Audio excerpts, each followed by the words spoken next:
आज सकाळ सकाळी उठून आम्ही गेलो होतो गाडी वॉश करायला. मी तर गाडी वॉश केली नाही, मी साईडलाच बसून होते. संध्याकाळी आम्ही गेलो होतो वसईला. आमचं थोडं काम होतं म्हणून आम्ही वसईला गेलो होतो.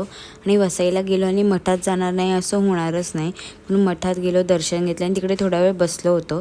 ते मठाच्या बाहेर ना एक क्यूटसा डॉगी होता, तर मी त्याला खूप सारी माया केली, खूप सारं खेळले त्याच्यासोबत आणि आम्ही तिकडून निघालो. त्यानंतर बीच थोडा जवळ होता तिथून, म्हणून बीचला जाऊन बसलो. गाडी एका साईडला पार्क केली आणि आम्ही एका साईडला जाऊन उभे राहून व्ह्यू बघत होतो. व्ह्यू इतका सुंदर दिसत होता ना, आणि तेवढ्यातच मी त्यांना माझ्या कॉलेजच्या गप्पा गोष्टी सांगत होते. खूप सारे गॉसिप्स होते ते मी त्यांना सांगत होती. व्ह्यू तर काय, weather was just so perfect. एवढी मस्त हवा चालली होती. मग त्यानंतर घरी आले. हात तर दुखतच होता, तर दादा मला थोडा मसाज करत होता, वाम वगैरे लावत होता.